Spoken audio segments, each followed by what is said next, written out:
The blood-red sun descended over Silverton, Colorado, casting long shadows across the dusty Main Street as Beatrice Nelson slammed the newspaper down on the table of her aunt's small kitchen, her face flushed with indignation.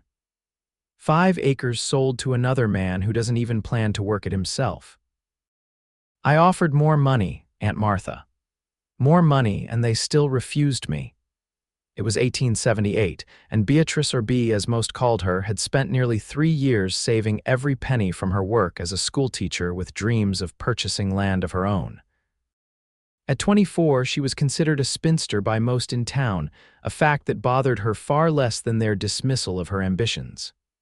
"Now, Bea," her aunt said softly, wiping her hands on her apron as she moved from the stove.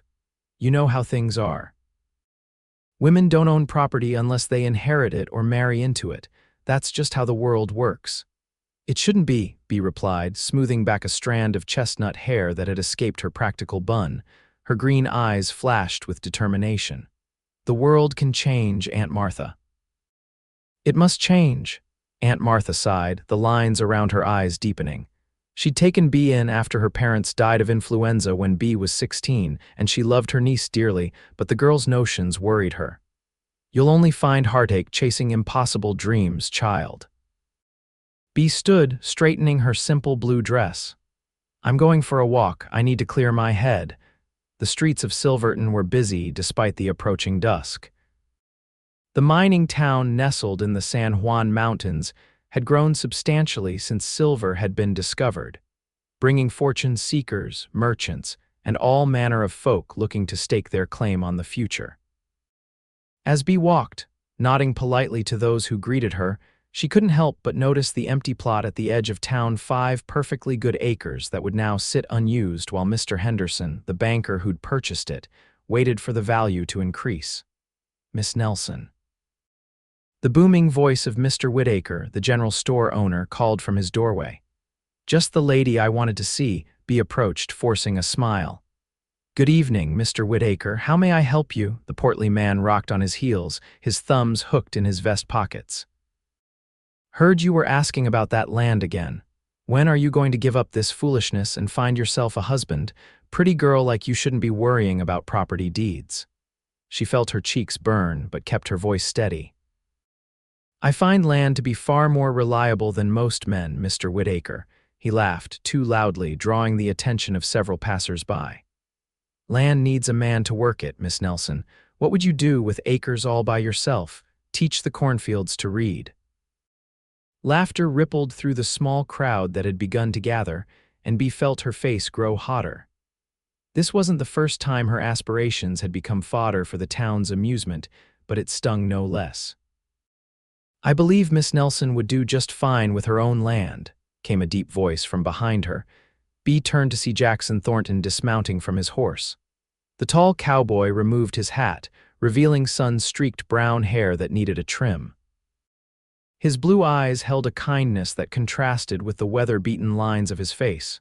"Jack Thornton," Mr. Whitaker nodded curtly, "didn't expect to see you in town so soon." "Cattle needed salt blocks," Jack replied simply, then turned to Bea. "Miss Nelson, I believe we've met at the school picnic last spring. My nephew speaks highly of your teaching."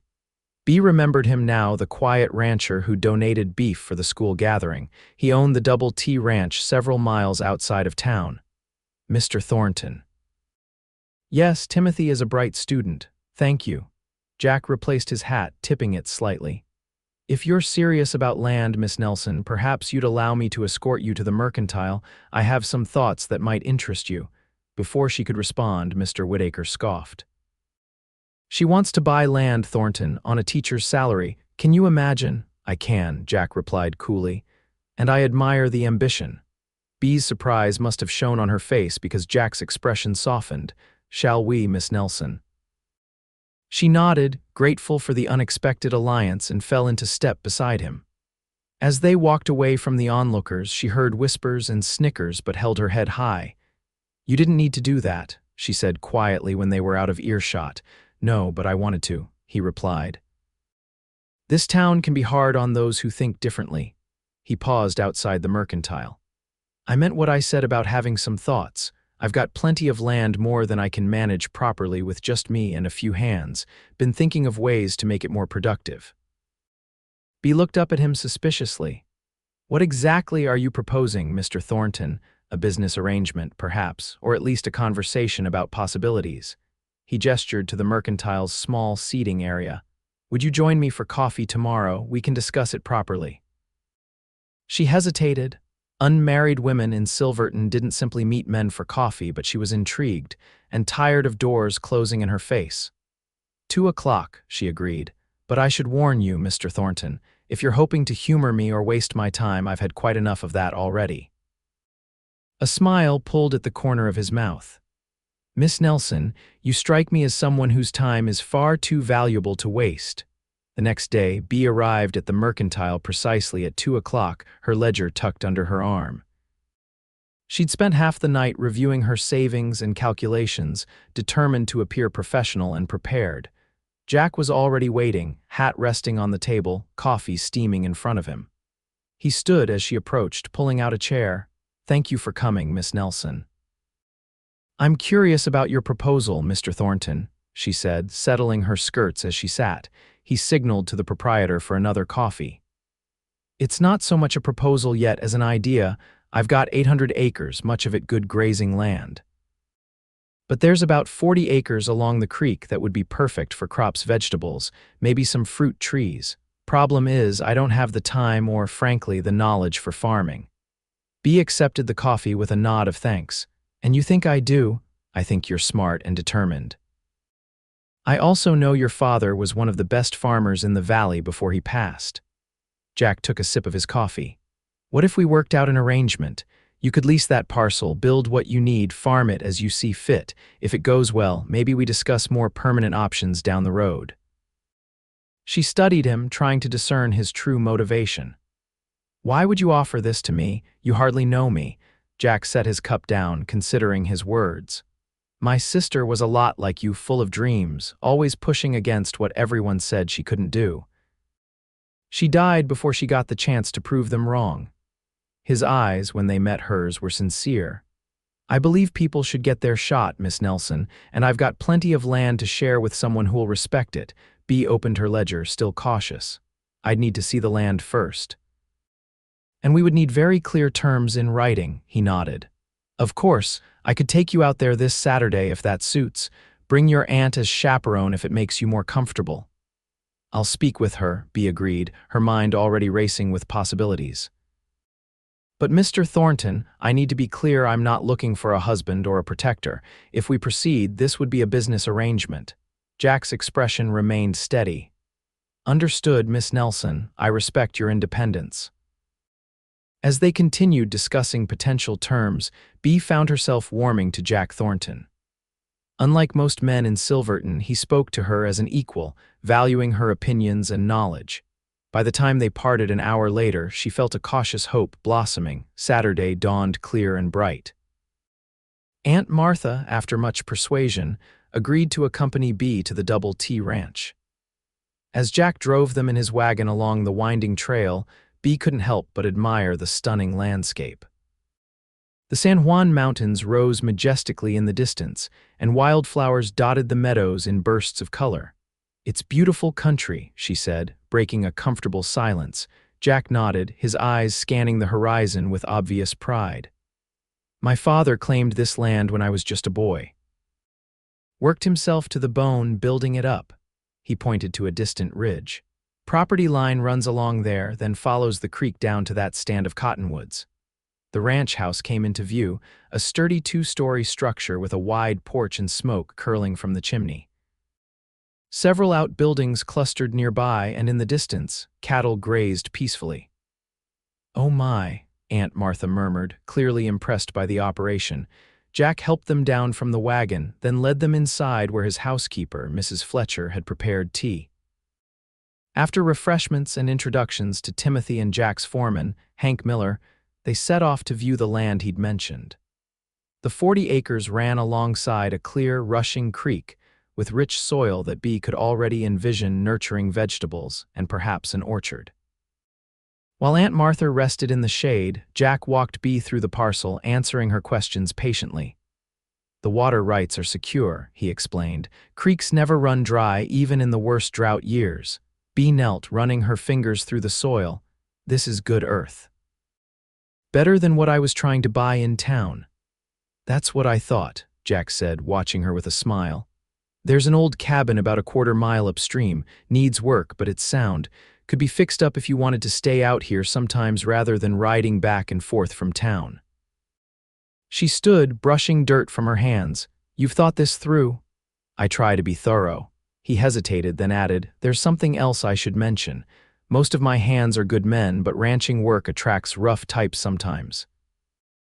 I'd understand if you had concerns about working out here alone. Bee appreciated his candor. I'm not afraid of hard work or rough men, Mr. Thornton, but I am practical. I would need help with certain tasks. Hank's youngest boy is looking for more work. Smart kid, strong back, respectful. He could assist a few days a week. By the time they returned to Aunt Martha, Bee's mind was made up. The opportunity was too perfect to pass up.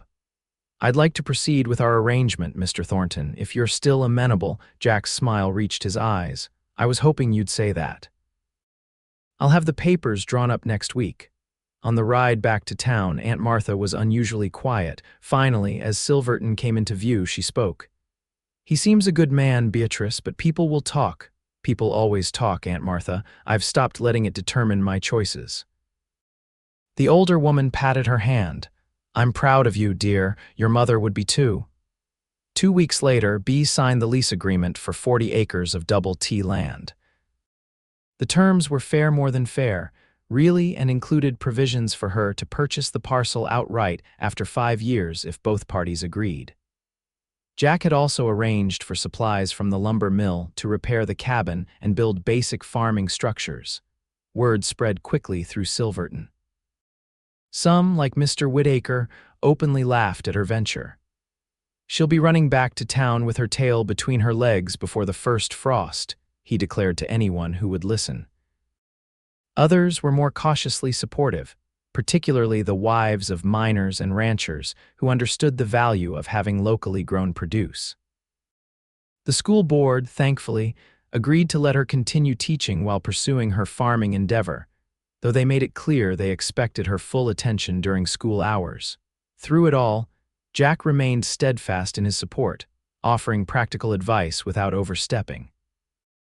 When she struggled to transport lumber to the cabin site, he and Hank arrived with the wagon and stayed to help. When the spring planting seemed overwhelming, he sent Timothy and 2 other ranch hands to assist for a day. By midsummer, Bee had established a modest but promising garden. She'd repaired the cabin sufficiently to stay overnight occasionally, particularly when early morning watering was needed during dry spells. The physical labor was harder than she'd anticipated, but she found deep satisfaction in watching seeds become seedlings, then flourishing plants. One evening in late July, as she was preparing to ride back to town, Jack appeared at the edge of her garden, hat in hand.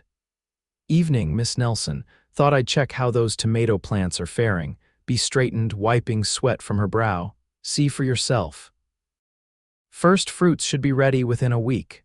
He walked through the neat rows, nodding appreciatively. You've done remarkable work here in such a short time, too. Thank you. She hesitated, then added, and thank you for the help you've sent. I've tried to note each instance so I can properly compensate you when harvest comes. Jack waved a hand dismissively. Neighbors help neighbors out here, no ledger needed. Even so, I intend to pay my own way. He smiled at that. I'd expect nothing less. He glanced at the setting sun. It's getting late. Would you allow me to ride with you back to town? These trails can be tricky in the dusk. Bee had made the journey alone many times, but something in his expression made her nod. I'd appreciate the company. As they rode side by side, a comfortable silence settled between them. The evening was peaceful, the only sounds the steady clip-clop of hooves and occasional calls of birds settling for the night. May I ask you something, Miss Nelson? Jack finally said. Of course. What made you so determined to have land of your own? Most women I know dream of a home and family, not acres and crops. Bee considered her answer carefully. My father believed that land was the only true security. He taught me that those who work the earth always have a place in the world. She glanced at him. I want security that doesn't depend on someone else's goodwill. Is that so strange? Not strange, he replied thoughtfully. Uncommon, perhaps, but admirable.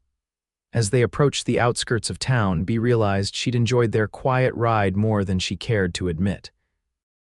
Jack Thornton was different from the men she'd known, less interested in impressing, more concerned with understanding. Would you join me for dinner tomorrow? He asked as they reached her aunt's house. There's a new restaurant by the hotel. I hear the food is quite good. Bea hesitated. Their relationship had remained strictly business and she was wary of complicating it, yet she found herself nodding. That would be nice, thank you. His smile in the fading light made something flutter in her chest. I'll call for you at 6 then. The restaurant was indeed quite good, and dinner with Jack proved to be surprisingly easy. He told her stories of his early ranching days, of mistakes made and lessons learned. She shared memories of her parents and her journey to becoming a teacher. They discovered mutual favorite books and similar views on many matters, from the railroad's influence to the treatment of the Ute people whose land had been steadily encroached upon. Most people don't consider the Utes' perspective, Jack said quietly. My father traded fairly with them, established good relations. I've tried to maintain that respect. The children at school are taught such limited history, Bea agreed. I try to provide a fuller picture when I can, though the school board doesn't always approve. As the weeks passed, these conversations continued. Jack would often ride out to check on her progress at the farm, bringing tools or supplies she might need. Sometimes they would simply sit on the cabin's small porch, watching the sunset and talking about everything and nothing. Bea found herself looking forward to these visits more than she wanted to admit. Jack never pressured her or questioned her capability, but he was always there when she needed support. The first harvest exceeded even her optimistic expectations. The vegetables were plentiful and of excellent quality. She sold some in town, preserved others for winter, and shared a significant portion with Jack and his ranch hands. You've proven them all wrong, Jack said one evening as they loaded the last of the season's pumpkins into his wagon. Whitaker and his cronies have been mighty quiet lately. Bea smiled, satisfaction warming her despite the autumn chill. It's just the beginning. Next year will be even better. As winter settled over the mountains, Bea's visits to the farm became less frequent. The school demanded more of her time, and the harsh weather made travel difficult. Still, Jack found reasons to come to town regularly, often stopping by Aunt Martha's for tea or escorting Bea to community gatherings.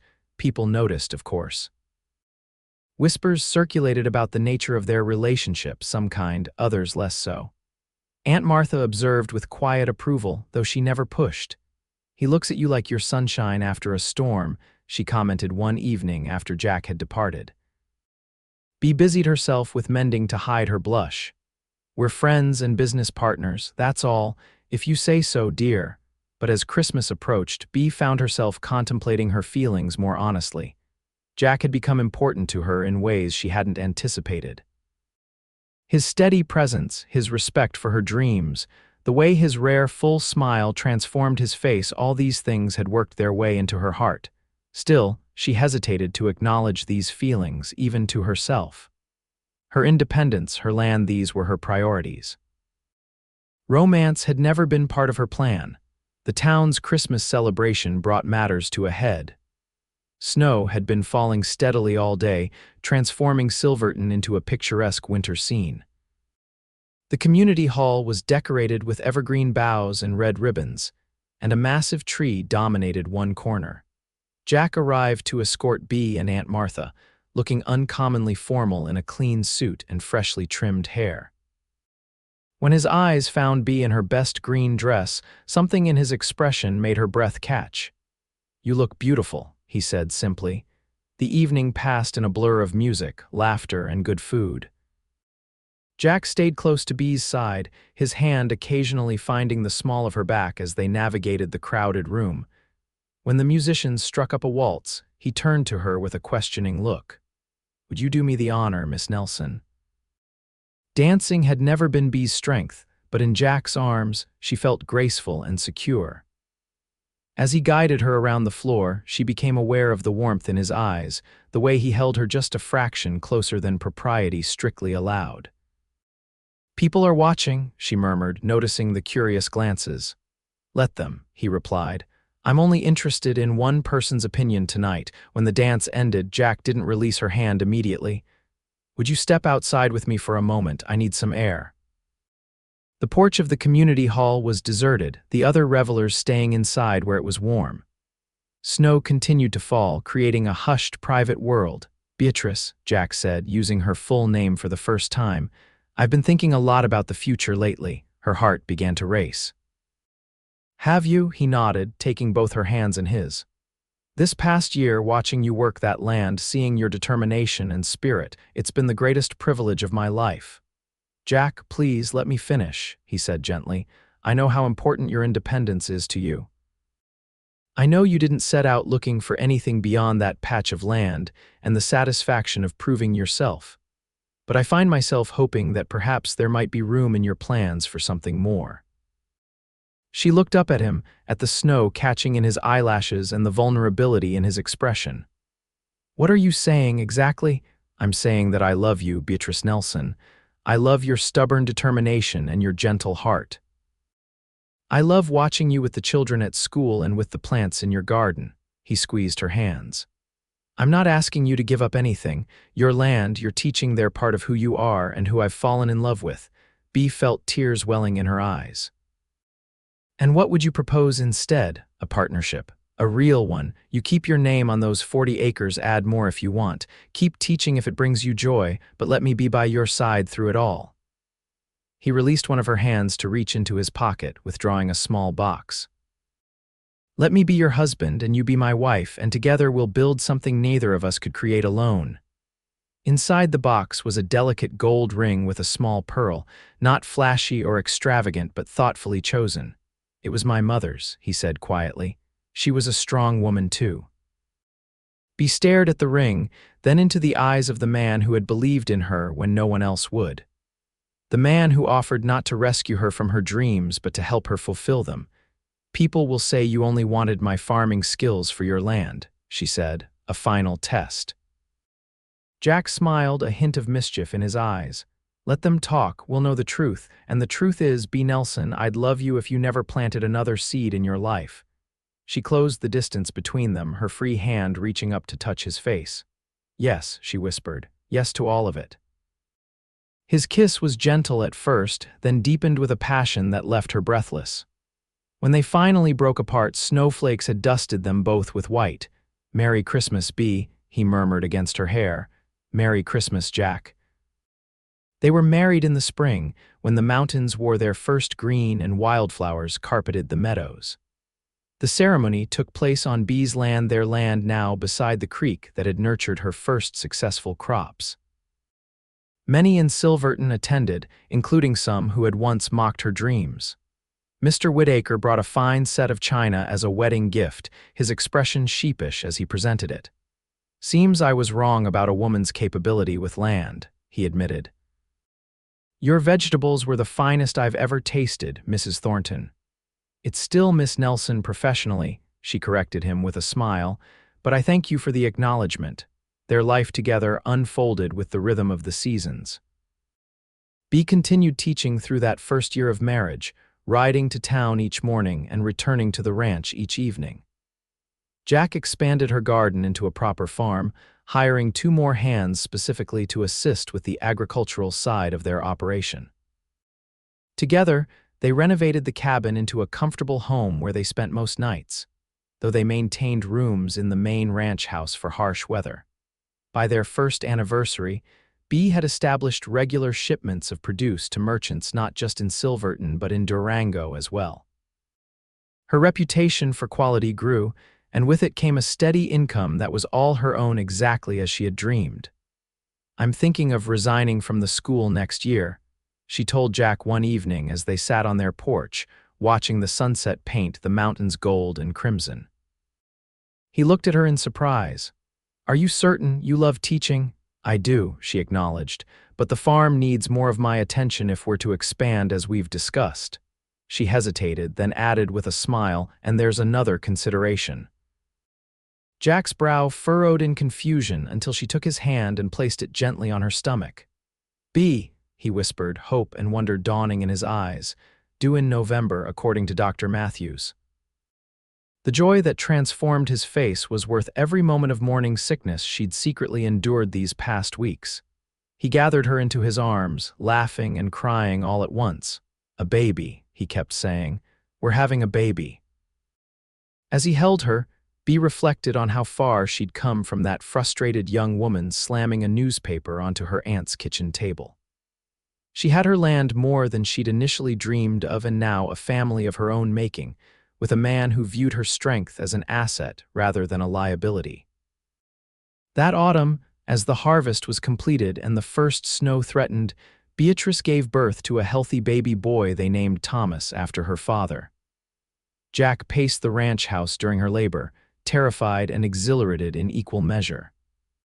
When the midwife finally placed Thomas in his arms, he wept unashamedly. "He has your determination," the midwife told Bea, "came into this world ready to make his mark." Motherhood brought new challenges and joys. Bea discovered a capacity for love she hadn't known she possessed, even as she struggled to balance the demands of an infant with her commitment to the farm. Jack proved to be a devoted father, often wearing Thomas in a sling as he checked fences or met with cattle buyers. "You're getting a reputation," Hank teased him one day. "Hardest working cowboy and most devoted father in the county." Jack simply shrugged, adjusting the sleeping infant against his chest. Man has to have his priorities straight. As Thomas grew, so did their operation. By his third birthday, the original 40 acres had expanded to 100, with diverse crops that supplied not only Silverton but several surrounding communities. Bea had hired a small staff of workers, including 2 women from town who had approached her, inspired by her example. "We want to learn farming properly," they'd explained. "Everyone says you're the one to teach us." Aunt Martha, now in her 70s, moved into the main ranch house with them, her health requiring more care than she could manage alone in town. She delighted in her great-nephew and provided wisdom that both Bea and Jack valued deeply. "I never thought I'd live to see such changes," she reflected one evening as they sat by the fire. "Women owning businesses, having voices in town matters. And look at you, Beatrice, a respected farmer, a mother, a wife. Your mother would be so proud." Life wasn't without its hardships, of course. A severe hailstorm destroyed nearly half their crops one summer. A particularly harsh winter claimed some of Jack's cattle. The railroad brought new competition from larger farming operations to the east. Through it all, Bea and Jack faced each challenge as partners, their different strengths complementing each other. Her methodical planning balanced his intuitive problem-solving. His experience with the harsh realities of ranching tempered her optimistic determination. "We make a good team, Mrs. Thornton," Jack would say during difficult times, using the name she'd come to accept in private moments. "Indeed we do, Mr. Thornton," she would reply, finding strength in his steadfast presence. 5 years into their marriage, as they celebrated Thomas's 4th birthday with friends and neighbors gathered at the ranch, Bea found herself watching Jack. He was helping their son blow out candles on a cake, his face alight with love and pride. Their second child, 1-year-old Sarah, bounced on Hank's knee nearby, her giggles carrying across the yard. Mr. Whitaker approached, his manner now respectful where once it had been condescending. "Quite a spread you've built here, Miss Nelson." He still used her professional name, acknowledging the dual nature of her identity. "That new irrigation system is impressive." "Thank you," she replied. "It was Jack's design, my implementation. Works better than anything we've tried before." "You two have shown us all what's possible when folks work together proper." He hesitated, then added, "My daughter's been asking about learning some farming methods. Would you consider taking her on next spring? She's got a good head on her shoulders, like you." Bea smiled, thinking of the frightened girl she'd once taught to read. "I'd be delighted to, Mr. Whitaker. The land has lessons for all of us, regardless of gender." Later that night, as they prepared for bed, Bea shared the conversation with Jack. Things really are changing, she mused. Slowly, but changing nonetheless. Jack pulled her into his arms. Thanks in no small part to you, my love. You've shown this community what determination and vision can accomplish. She rested her head against his chest, listening to the steady beat of his heart. We did it together.